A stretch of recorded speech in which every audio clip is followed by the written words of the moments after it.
Hello everybody, welcome back to the channel. Today I'll guide you or show you this short guide for beginners to use InShot application or InShot video editor. Now you can simply get the video editor, InShot video editor, from your Play Store or App Store on your device. You can simply search for InShot and you'll be able to download it. Now once you download it, if you open it, you should get an interface somewhat like this.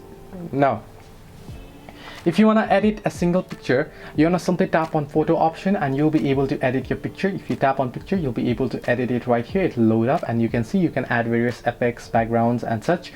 In this case, you'll be able to edit a single picture. You can add music to it as well and make a video of it. However, if you want to edit a video or if you want to make a video out of your video and photo, what you want to do is you want to head back. If you head back here, you can see video option. You want to simply tap on it. Now in my case, I already have a draft. If you have draft, you can select it, but I'll select new for now. And if you tap on new, you'll be able to select picture and video. If you tap on it, you'll be able to select it. If you want to select multiple pictures and videos, you want to simply select it, multiple pictures. I'll select a picture here as well. If you tap on it, you'll be able to edit it here. You can see now you can crop it, or you can select the ratio here from this ratio option at the top here at the left hand side. You add music by tapping on music option.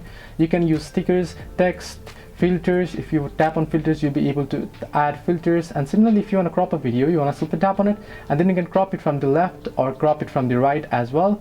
If you want to extend a picture, similarly you can do so. You can edit or extend the picture as much as you like, and once you edit all these, you want to simply tap on save option at the top right corner of your screen, and once you tap on it, you want to allow it and allow the notification as well. And you can select the resolution here.